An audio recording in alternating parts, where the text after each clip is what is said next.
बिस्मिल्लाहिर्रहमानिर्रहीम। Welcome to the show.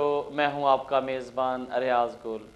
नाजरीन, every Thursday on Venus TV 8 to 9 PM मैं लेके आता हूं legal show UK law with Riyaz Gul, जिसमें मैं आपकी लाइव फ़ोन कॉल लेता हूं और आपके साथ शेयर करता हूं immigration law and human rights. नाज़रीन, अगर आपको या आपके किसी अजीज़ को इमिग्रेशन से जुड़ा कोई मसला हो तो आप अपना कॉल करके सवाल पूछ सकते हैं। लेकिन इसके साथ साथ हमारा ईमेल एड्रेस आपको स्क्रीन पे नज़र आना शुरू हो जाएगा। अगर आप कोई कॉन्फिडेंशियल फैमिली लॉ से, इमिग्रेशन से या डिटेल एडवाइस चाहिए तो आप मुझे ईमेल कर सकते हैं। मैं कोशिश करूँगा कि आपकी ज़्यादा से ज़्यादा मदद कर सकूँ। तो नाज़रीन, बिला वक्त ज़ाय के बढ़ते हैं आज की फ़र्स्ट कॉल की तरफ। जी फरमाइए।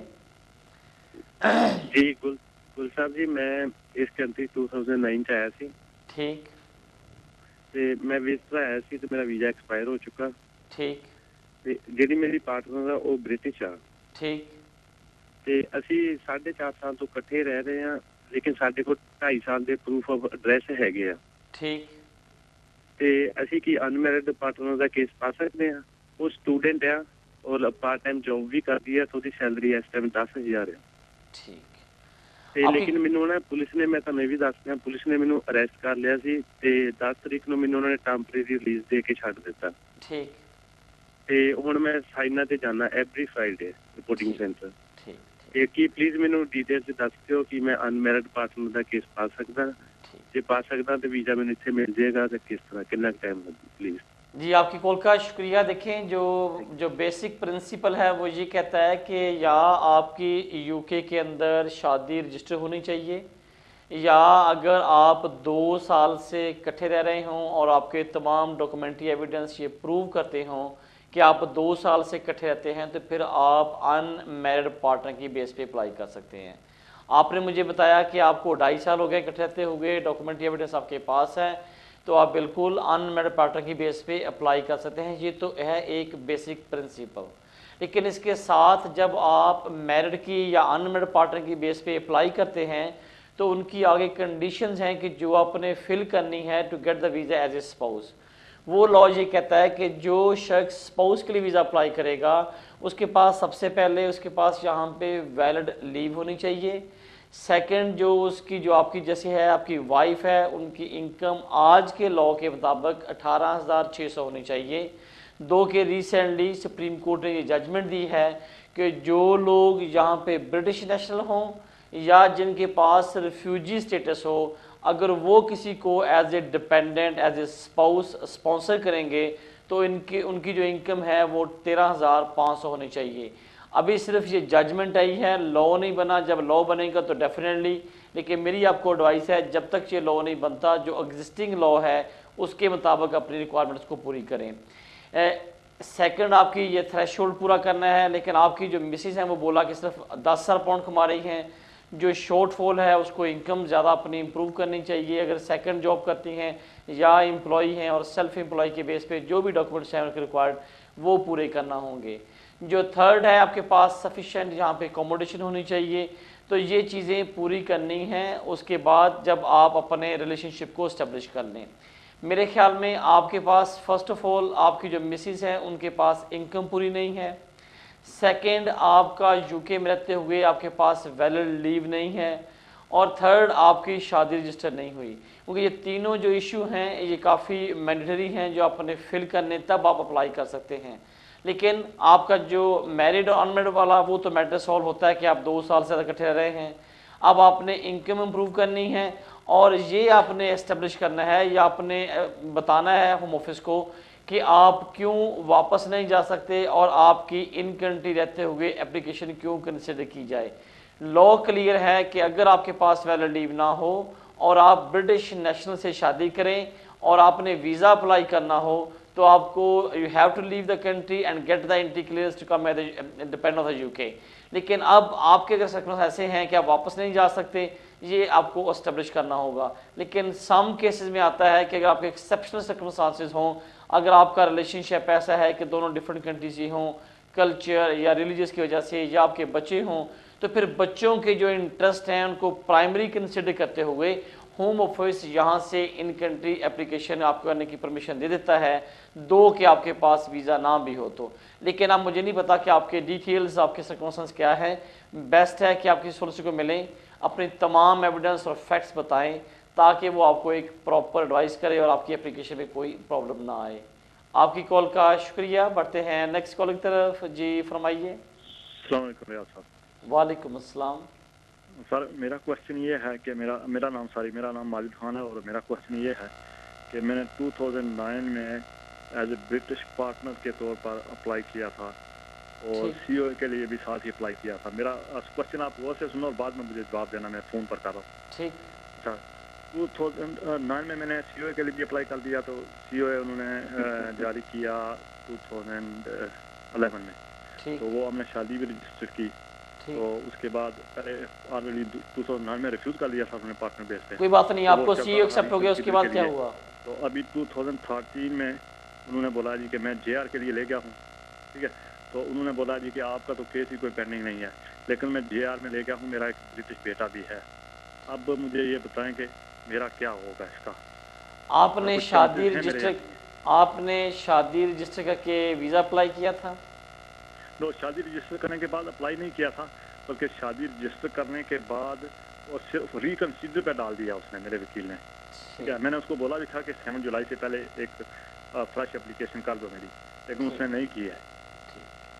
आपकी कॉल का शुक्रिया। देखें मिस्टर खान, सबसे पहली बात, आप मेरा ख्याल है कि आपको चाहिए कि आप एक सेकंड एडवाइस ले लें किसी सॉलिसिटर से, क्योंकि आपने ये बताया कि आपने सीओए अप्लाई किया, वो रिफ्यूज़ हो गया, शादी आपने पता नहीं कौन सी एप्लीकेशन कर दी, लेकिन जब आपकी शादी रजिस्टर हुई है उसके बाद आपने कोई एप्लीकेशन नहीं की।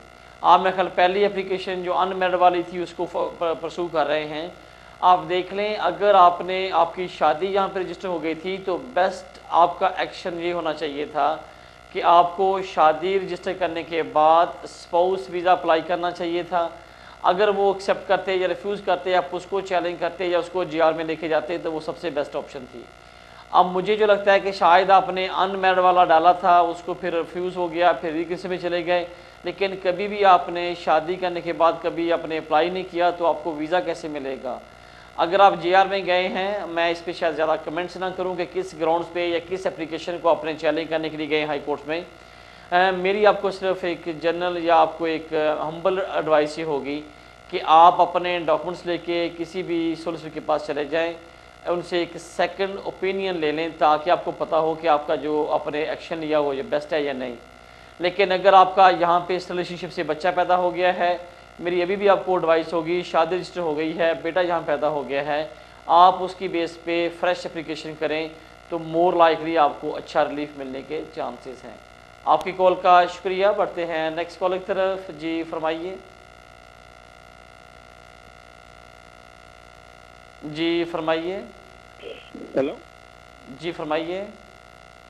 सर, मैंने पता तो करना था कि मैंने ब्रिटिश नेशनलिटी के लिए एप्लीकेशन दी थी, उसका तो उन्होंने जवाब दे दिया है ठीक। कि आपको लेटर जो है ना 2 वीक तक मिल जाएगा। अगर 2 वीक में ना मिला तो आप ईमेल करना। तो ये तकरीबन मेरा 2 महीने हो गए, मुझे इनविटेशन लेटर भी नहीं मिला है। और दूसरा ये है कि मैंने उनको ईमेल किया, उसका जवाब भी उन्होंने नहीं दिया है। ठीक। एक तो ये है, तो दूसरा यह है कि मेरा दोस्त है, उसने बच्चे की बेस पे तकरीबन 7-8 महीने हुए एप्लीकेशन डाल ली है, लेकिन उसको अभी तक उन्होंने कोई जवाब नहीं दिया। लेकिन उसकी जो मैरिज थी वो रजिस्टर्ड नहीं थी। तो इन दोनों का प्लीज मुझे कुछ बता देंगे। ठीक। जो आपका फर्स्ट क्वेश्चन था, अगर आपको नेचुरलाइजेशन सर्टिफिकेट मिल गया, उसके साथ एक लेटर था कि आपके तमाम डॉक्यूमेंट्स विद इन 7 डे या 10 डे आपको मिल जाएंगे।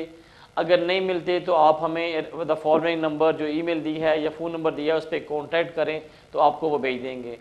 आप उनको दोबारा चेज़ कर सकते हैं या नेचुरलाइजेशन डिपार्टमेंट को कॉल करें, बताएं कि ये सर्टिफिकेट रेफरेंस नंबर है, मुझे ये डॉक्यूमेंट्स मिल गए लेकिन सम डॉक्यूमेंट्स आर मिसिंग, तो प्लीज़ अपडेट चेक करें कहाँ पे है मेरे।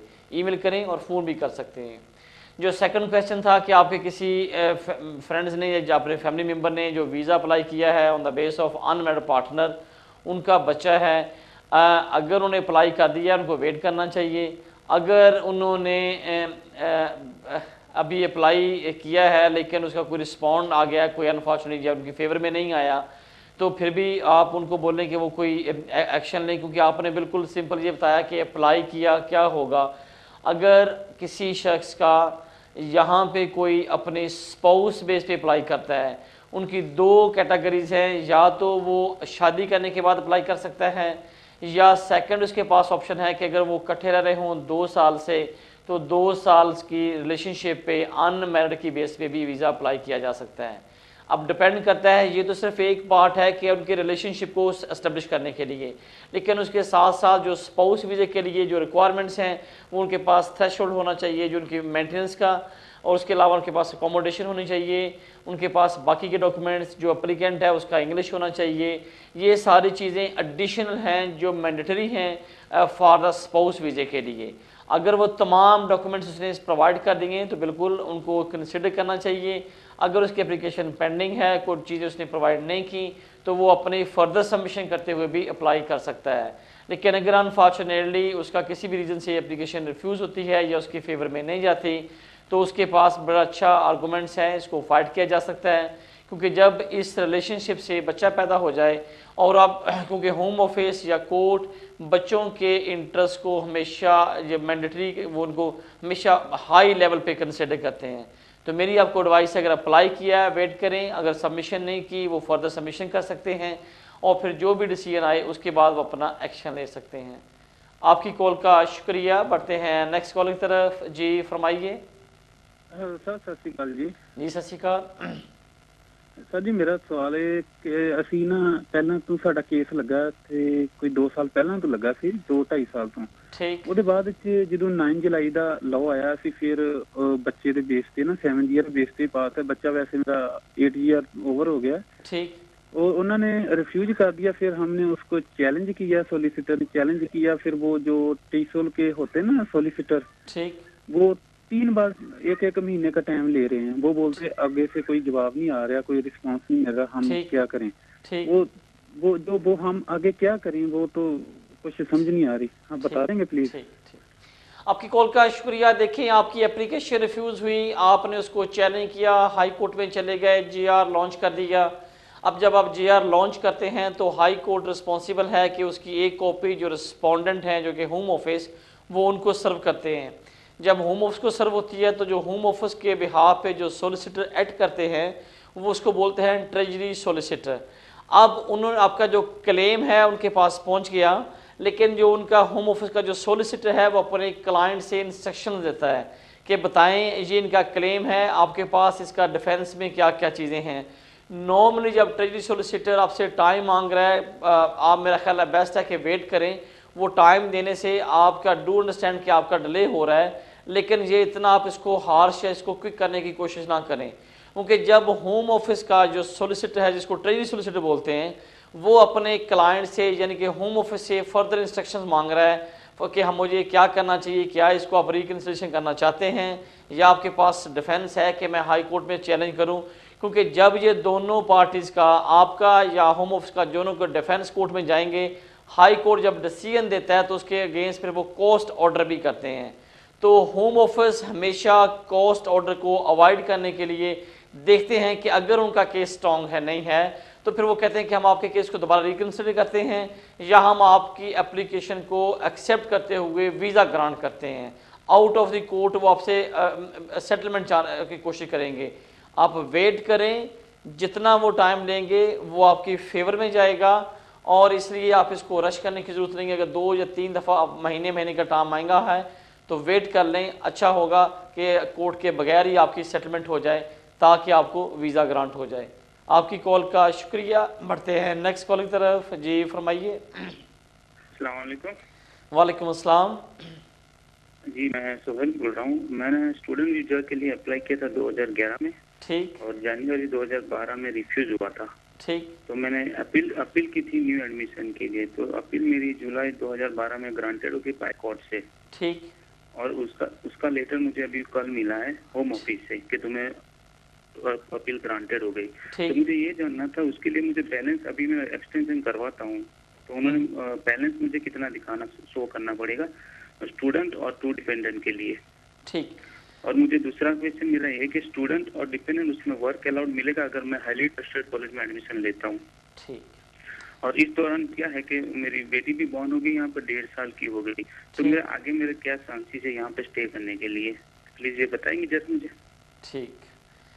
जो आपका फर्स्ट क्वेश्चन कि आपको मेंटेनेंस फंड्स कितने शो करने होंगे, अगर आपने अप्लाई किया, अपील आपकी फेवर में ग्रांट हो गई, तो अब सिर्फ होम ऑफिस आपको वीज़ा भेजेगा। वो जितना भी आपका टाइम रिमेनिंग होगा आपके कोर्स का, उसमें आपको मेंटेनेंस की रिक्वायरमेंट नहीं है।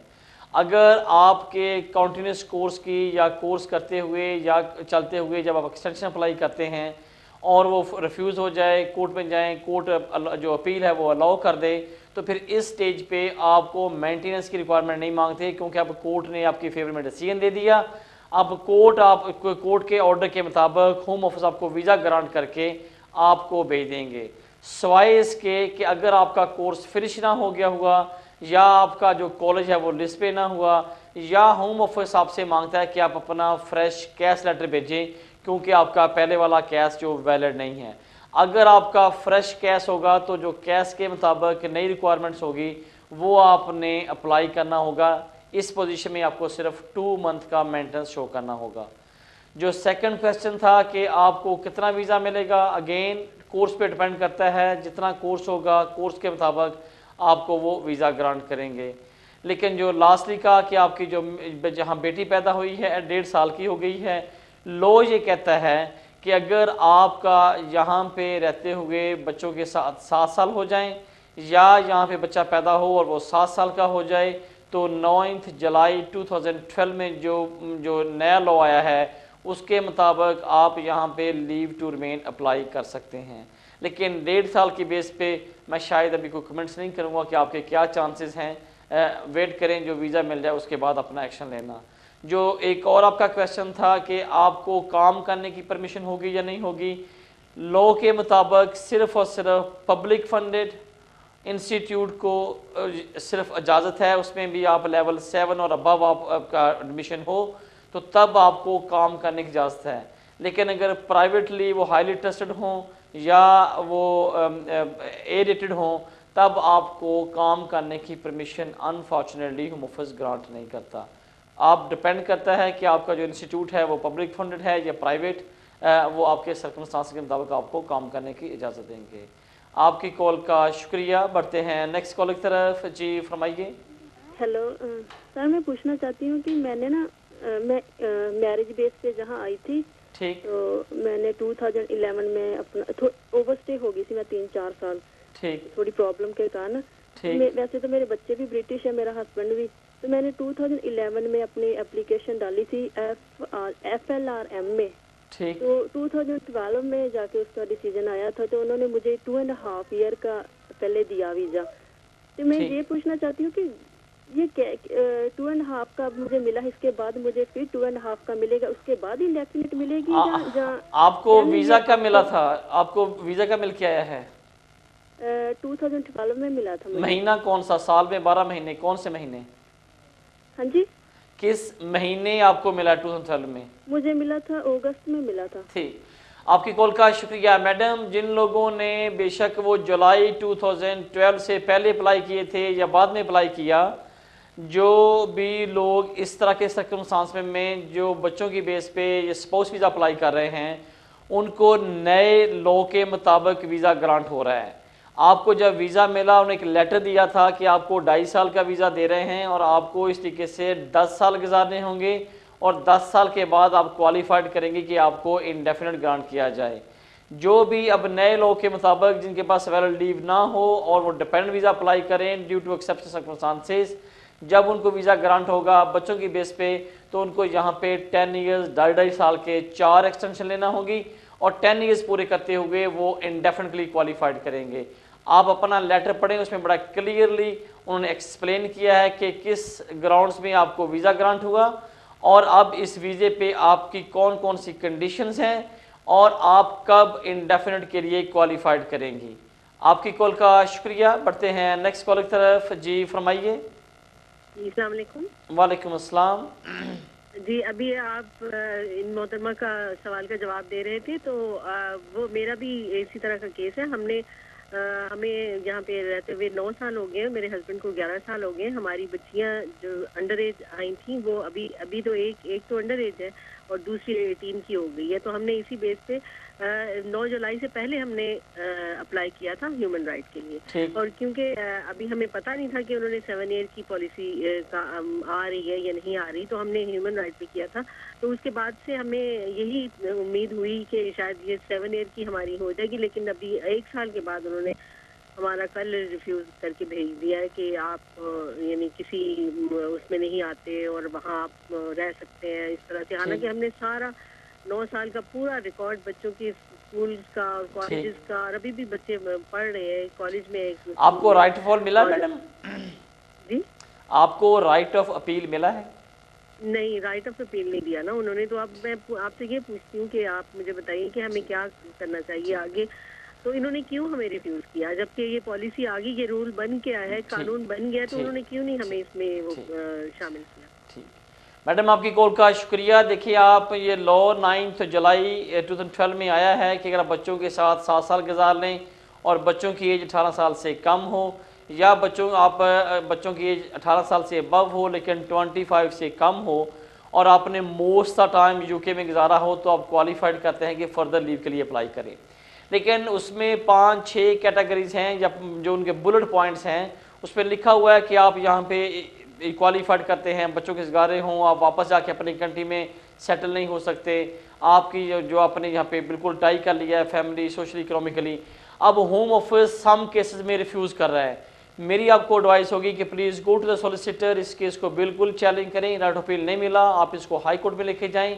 जितने भी केसेस को ये ऐसे करेंगे, मेरा ख्याल है कि होम ऑफिस बिल्कुल जो फैक्ट्स हैं उनको इग्नोर कर रहे हैं और ओवरलुक करते हुए ये रिफ्यूज़ल हो रहे हैं। मैं अपने तमाम व्यूअर्स को या अपने क्लाइंट्स को या कॉलर्स को ये हमेशा एडवाइस कर रहा हूँ कि अगर इस सर्कमस्टांस में आपका केस रिफ्यूज़ हो रहा है, बिल्कुल आप इसको चैलेंज करें।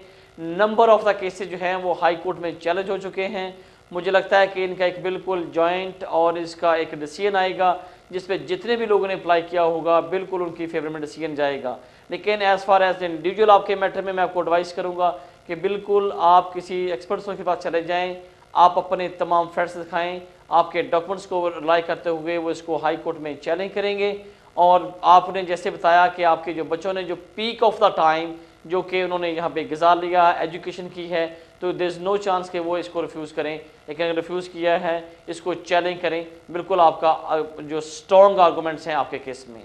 आपकी कॉल का शुक्रिया। नाज़रीन, टाइम का छोटी सी ब्रेक का, स्टे विद अस, मिलते हैं वक्फे के बाद। Welcome back after break. नाज़रीन, बढ़ते हैं फर्स्ट कॉल की तरफ। जी फरमाइए। हेलो हेलो जी, हाँ जी साहब, मैं एक सवाल ही करना थोड़े ना। जी फरमाइए। मैं जवाब ਤੁਸੀਂ ਮੈਨੂੰ ਬਾਅਦ ਚ ਦੇ ਦਿਓ, ਮੈਂ ਫੋਨ ਬੰਦ ਕਰ ਦਿਆਂਗਾ। ਤੇ ਮੈਂ ਨਾ ਆਪਣੀ ਵਾਈਫ ਨੂੰ ਸਪਾਂਸਰ ਕੀਤਾ ਸੀ ਆਪਣੇ ਇੰਡੀਆ ਤੋਂ। ਠੀਕ। ਤੇ ਉਸ ਦੇ ਵਿੱਚ ਨਾ ਉਹ ਰਿਫਿਊਜ਼ ਹੋ ਗਿਆ ਸੀ। ਰਿਫਿਊਜ਼ ਜਿਹੜੀ ਹੈਗੀ ਉਸ ਬਾਅਦ ਤੇ ਮੈਂ ਕੋਰਟ 'ਚ ਜਿਹੜੀ ਅਪੀਲ ਸੀ ਉਹ ਦਾਇਰ ਕੀਤੀ ਹੈ।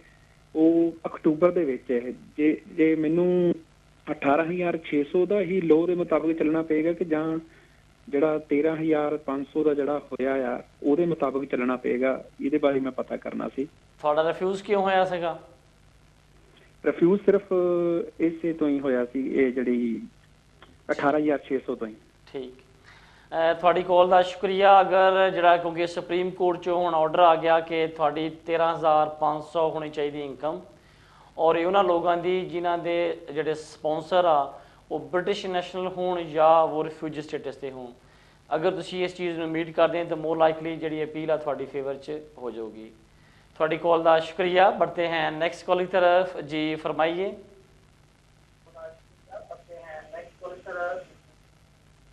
अस्सलाम वालेकुम। वालेकुम अस्सलाम। जी, मेरा सवाल ये था कि मैंने 2011 अप्रैल में स्टूडेंट एक्सटेंशन के लिए अप्लाई किया था। ठीक। तो उसमें ये था कि फिर मेरा अभी तक साथ मेरे एक डिपेंडेंट भी हैं। ठीक।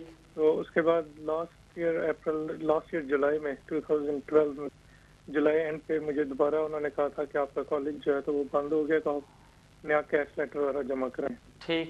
तो नया कैश लेटर और B2 करके तो फिर मैंने दोबारा से जमा कराया वो केस। उन्होंने कहा कि वही एप्लीकेशन कंसिडर कर रहे हैं दोबारा से। ठीक।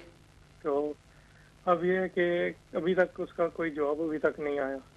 ठीक। तो उसमें इस सिलसिले में मुझे अब क्या करना चाहिए कि जो दूसरा कॉलेज है वो भी शायद इस तरह का है कि वो बंद हो गया, या कि उन्होंने अप्लाई किया हुआ था हाईली ट्रस्टेड के लिए। ओके, आपकी कॉल का शुक्रिया। देखिए जी, अगर तो आपको उन्होंने आपने अप्लाई कर दिया, कैश भेज दिया, उनको अब वेट करें। अब इसमें मैं शायद कोई कमेंट्स नहीं करता कि कितना टाइम लगेगा, लेकिन अगर अनफॉर्चुनेटली आपका नया कॉलेज जो है वो भी बंद हो गया तो अगेन फिर आपको नया कैश लेके, क्योंकि अनफॉर्चुनेटली अगर आप वीज़ा अप्लाई करते हैं और जिस कॉलेज से अप्लाई करते हैं वो कॉलेज लिस्ट में नहीं है, कॉलेज डी लिस्ट हो जाता है, तो फिर वो वीज़ा किस बेस पे देंगे। इसलिए मोर लाइकली वो आपको 60 डेज़ का टाइम देंगे कि आप नया कैश लेके अपना अप्लाई कर दें। लेकिन आपको प्लीज़ कोशिश करें कि उस कॉलेज में एडमिशन लें जिसमें पता हो कि ये ना हो कि मैं अप्लाई करूं और जब तक अप्लाई करूं वीज़ा आने से पहले ये डी लिस्ट हो जाए, तो फिर अगेन आप पे करना। फिर आप तमाम दोस्तों को, क्लाइंट्स को, व्यूवर्स को हम एडवाइस करने की कोशिश कर रहे हैं कि कोशिश करें कि बार बार की फ़ीस पे करने से एक दफ़ा पे करें और अपने जो स्टेटस है उसको प्रॉपर्ली मेंटेन कर सकें।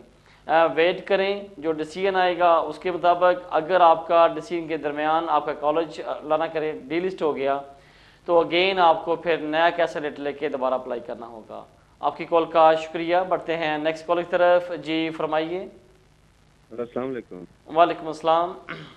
जी मैंने वो FLRO के ऊपर एप्लीकेशन डाली थी लास्ट ईयर जुलाई 2012 में।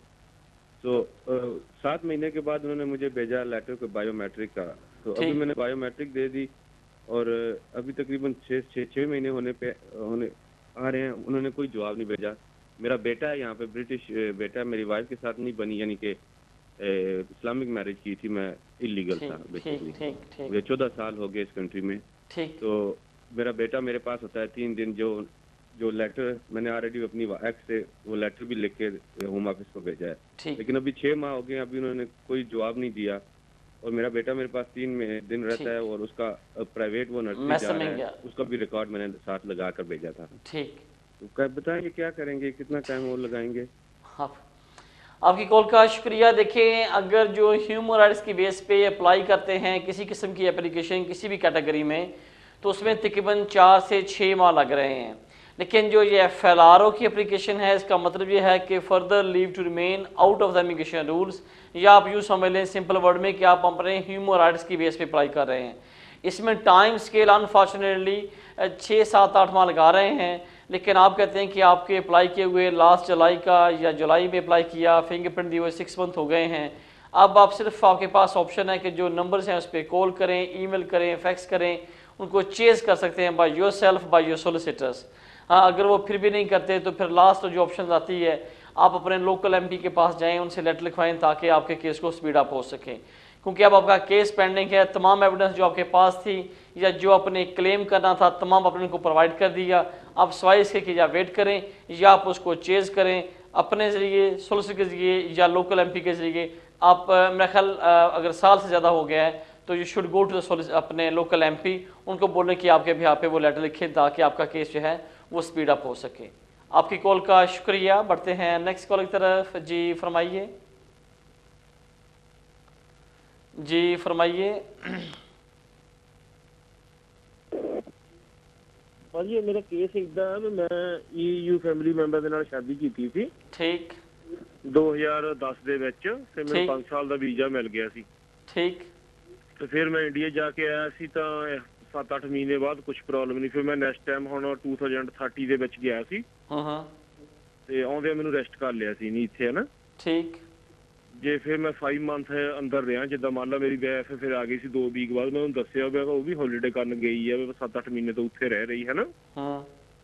ਤੇ ਫਿਰ ਉਹਨੇ ਕੋਰਟ ਵਿੱਚ ਕੇਸ ਪਾਤਾ ਤੇ ਕੋਰਟ ਵਿੱਚ ਕੇਸ ਫਿਰ ਮੈਂ ਜਿੱਤ ਗਿਆ ਜਿੱਦਾਂ ਮੰਨ ਲਾ। ਠੀਕ। ਫਿਰ ਇਮੀਗ੍ਰੇਸ਼ਨ ਨੇ ਨੈਕਸਟ ਕੋਰਟ ਵਿੱਚ ਕਰਤਾ, ਉੱਥੋਂ ਵੀ ਉਹਨੇ ਪਿੱਛੇ ਵਾਲੀ ਫਿਰ ਕੋਰਟ ਨੂੰ ਫੋਲੋ ਕੀਤਾ, ਸਭ ਕੁਝ ਠੀਕ ਹੈ। ਠੀਕ। ਹੁਣ ਮੈਂ ਜਿੱਦਾਂ ਮੰਨ ਲਾ ਮੈਨੂੰ ਸੈਨਾ ਤੇ ਲਾਤਾ ਨਾ ਮੇਰਾ ਪਾਸਪੋਰਟ ਦਿੰਦੇ ਆ, ਕੋਰਟ ਵਿੱਚੋਂ ਮੈਨੂੰ ਫ੍ਰੀ ਕਰ ਦਿੱਤਾ ਵੀ ਇਹਨੂੰ ਪਰਮਾਨੈਂਟ ਇਸ਼ੂ ਸਾਰਾ ਕੁਝ ਕੀਤਾ ਜਾਵੇ, ਹਨਾ। ਠੀਕ। ਬੇਹੱਕਦਾਰ ਹੈ ਇਸ ਕੰਟਰੀ 'ਚ 5 ਸਾਲ ਤੋਂ ਇਕੱਠੇ ਵੀ ਰਹਿ ਰਹੇ ਆ, ਵੀਜ਼ਾ ਵੀ ਇਹਦੇ ਕੋਲ ਆ, ਟੈਕਸ ਵੀ ਭਰਦਾ, ਕੋਈ ਇਹਦਾ ਕ੍ਰਿਮੀਨਲ ਕੇਸ ਵੀ ਨਹੀਂ ਹੈਗਾ। ਠੀਕ। ਤੇ ਹਰ ਬੰਦਾ ਆਪਣੀ ਮੁਸ਼ਕਿਲ ਲਈ ਫੈਮਿਲੀ ਮੁਲਕ ਆਪਣੇ ਜਾ ਸਕਦੀ, ਇਹ ਵੀ ਜਾ ਸਕਦਾ, ਥੋੜੇ ਮਹੀਨੇ ਰਹਿ ਸਕਦਾ, ਕੋਈ ਪ੍ਰੋਬਲਮ ਨਹੀਂ ਇਹਦੇ ਵਿੱਚ ਕਿਸੇ ਨੂੰ। ਠੀਕ। ਤੇ ਇਮੀਗ੍ਰੇਸ਼ਨ ਨੇ ਮੈਨੂੰ ਹੁਣ ਸੈਨਾ ਤੇ ਲਾਤਾ ਤੇ ਨਾ ਮੇਰਾ ਦਿੰਦੀ ਆ ਪਾਸਪੋਰਟ ਨਾ ਹੋਰ ਕੁਝ। ਠੀਕ।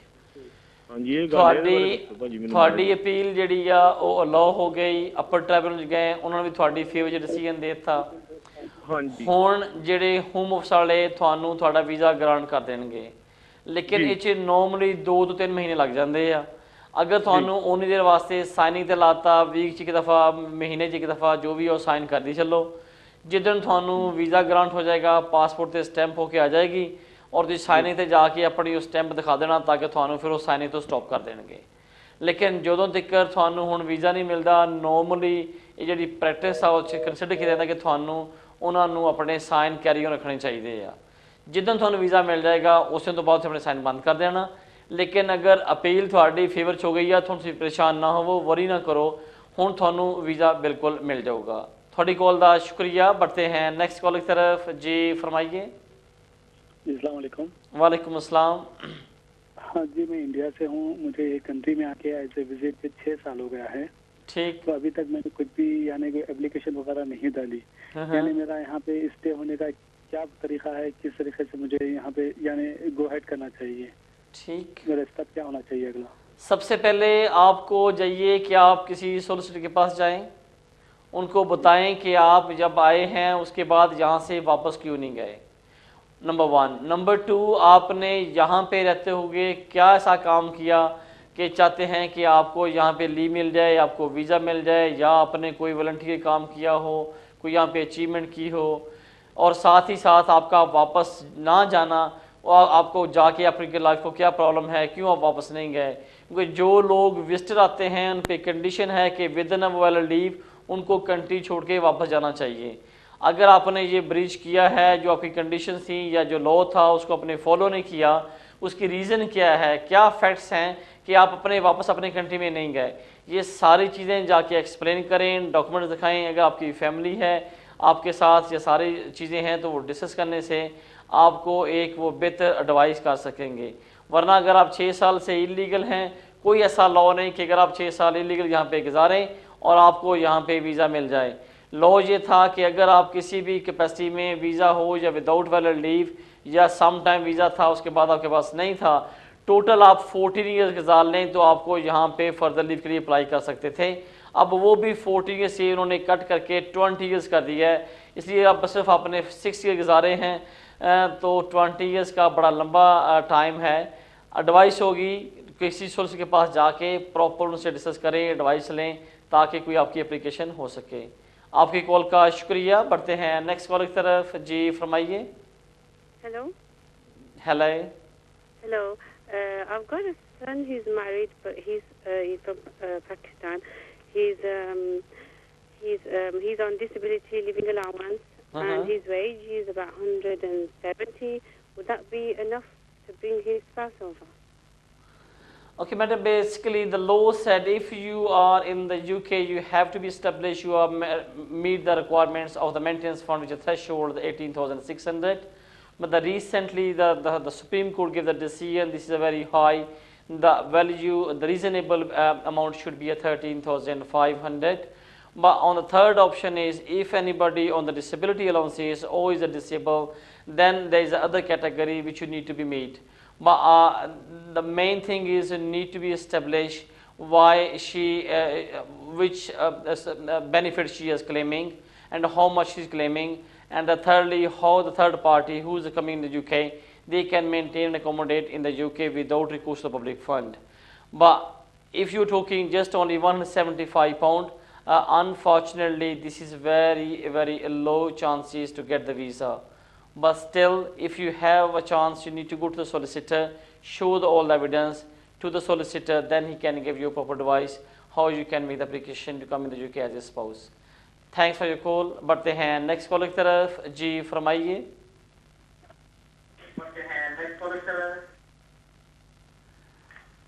जी फरमाइए। ਹੈਲੋ ਹਾਂਜੀ ਭਾਜੀ, ਮੈਂ ਨਾ ਸਿਰਫ ਇਹੀ ਪਤਾ ਕਰਨਾ ਸੀ ਕਿ ਜਿਹੜਾ 18600 ਵਾਲਾ ਲੋ ਜਿਹੜਾ ਹੈਗਾ ਕਦੋਂ ਖਤਮ ਹੋਏਗਾ ਤੇ 13500 ਵਾਲਾ ਲੋ ਕਦੋਂ ਤੱਕ ਸ਼ੁਰੂ ਹੋਣ ਦੇ ਚਾਂਸਸ ਹੈ? ठीक, होम ऑफिस का लॉ 18600 आ, सुप्रीम कोर्ट ने डिसीजन दिता 13500, लेकिन हाले वेट करते होम ऑफिस ने अमेंडमेंट नहीं की। कुछ मेरा ख्याल है कि जी साड़ी अंडरस्टैंडिंग आ होपफुली सून वो डिसीजन दे देंगे ताकि लॉ अमेंड हो जाएगा। लेकिन हुण ਜਿਹੜੇ लोग हुण अगर एप्लीकेशन करते हैं वो 13500 की बेस से भी अप्लाई कर सकते, लेकिन अगर वो रिफ्यूज़ होएगा फिर थोड़ा कोर्ट जाना पएगा क्योंकि लॉ हाले सिर्फ 18600 का वा।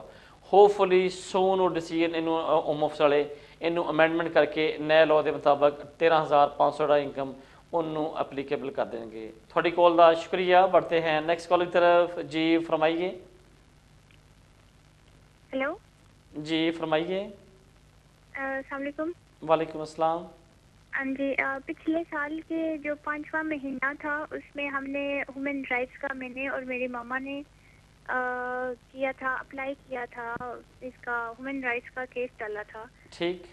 तो अभी तक ना उसके बाद 8वें महीने में, पिछले साल के 8वें महीने में हाँ फिंगरप्रिंट्स लिए गए थे।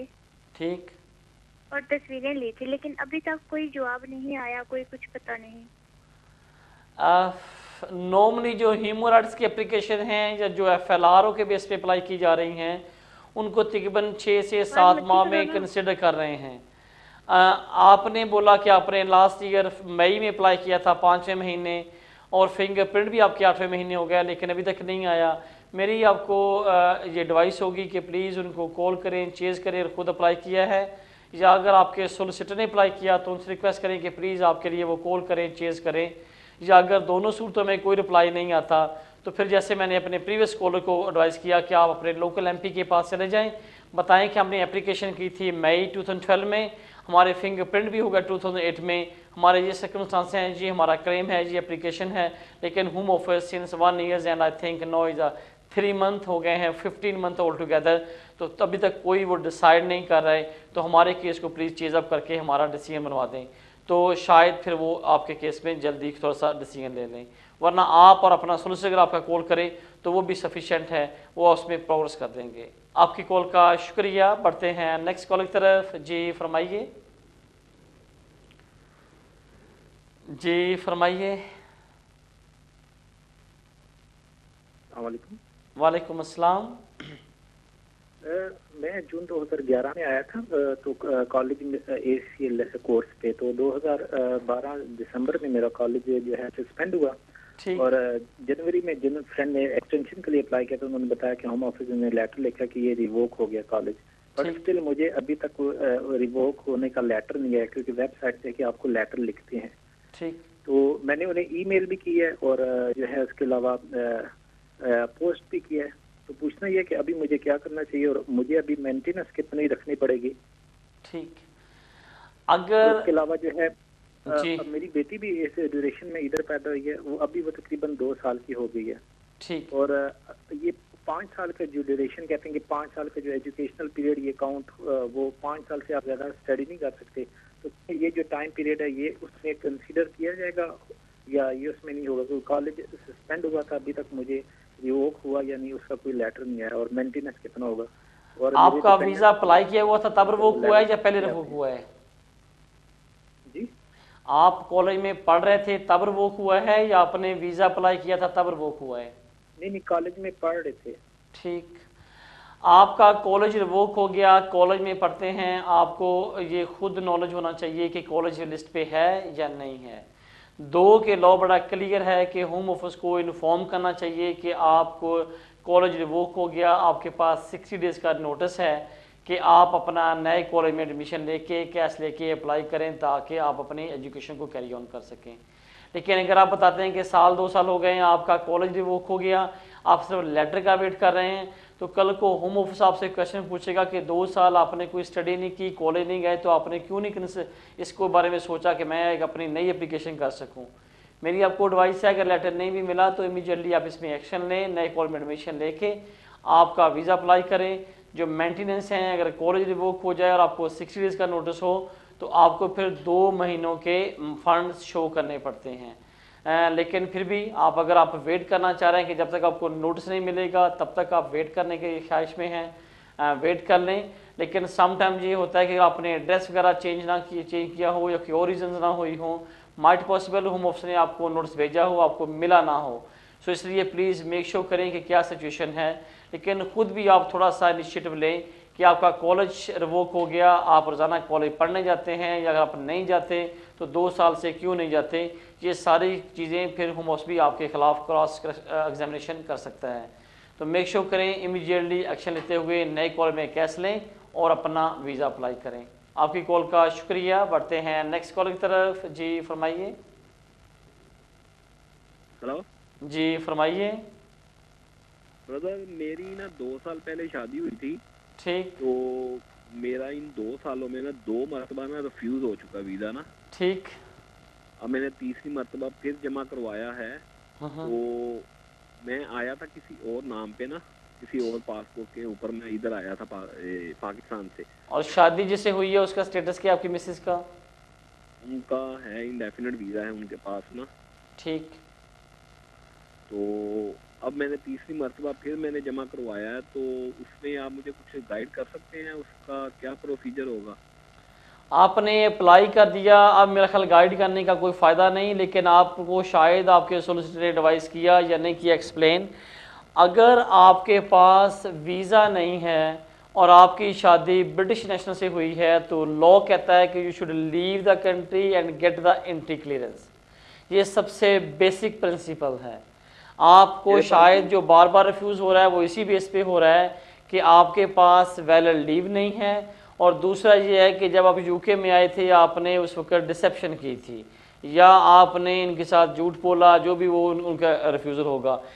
सबसे पहले देखें कि आपको जो रिफ्यूज़ करते हैं उसमें क्या ग्राउंड्स बना रहे हैं ताकि उसको जस्टिफाई करें। अगर वो इस बात पे रिफ्यूज़ कर रहे हैं कि आपके पास यहाँ पे वैलिड स्टेटस नहीं है, जो कि लॉ भी है और बेसिक प्रिंसिपल भी है, तो फिर सवाए इसके कि यहाँ पे अगर आपके कोई बच्चे हों, आप कहें कि मेरा वापस जाना, एंट्री क्लियरेंस लेना इसलिए रीज़नेबल नहीं है और इससे मेरी फैमिली, मेरे बच्चे इफेक्ट होंगे, तो फिर तो वो अंडरस्टैंडेबल है। लेकिन अगर आपका इस रिलेशन से कोई फैमिली या बच्चे या डेवलपमेंट नहीं है तो अनफॉर्चुनेटली फिर जहाँ पे आपकी इन कंट्री एप्लीकेशन 2 दफ़ा रिफ्यूज़ हुई है तो शायद फिर तीसरी दफ़ा भी रिफ्यूज़ हो जाए। इसलिए आप अपनी प्रॉपर पहले एडवाइस लें, क्यों रिफ्यूज़ हो रहा है उसको जस्टिफाई करें ताकि आपका बार बार एप्लीकेशन रिफ्यूज़ ना हो। आपकी कॉल का शुक्रिया। बढ़ते हैं नेक्स्ट कॉल की तरफ। नाज़रीन, आई थिंक टाइम हुआ है क्लोजिंग का। मेरा ईमेल एड्रेस आपको स्क्रीन पे नज़र आ रहा है। जिन्होंने हमारे प्रोग्राम में कॉल किया सराहा उनका शुक्रिया। जिनकी हम कॉल नहीं ले सके उनसे मुलाकात होगी next Thursday on Venus TV same time. अगर आपको इमिग्रेशन से, फैमिली लॉ से या कोई कॉन्फिडेंशियल एडवाइस चाहिए तो आपको जो ईमेल हमारा स्क्रीन पे नज़र आ रहा है उस पर मुझे ईमेल करें। मैं आप कोशिश करूँगा कि आपकी ज़्यादा से ज़्यादा मदद कर सकूँ। तब तक मुझे इजाज़त दीजिए। नेक्स्ट से मुलाकात होगी। अल्लाह हाफिज़।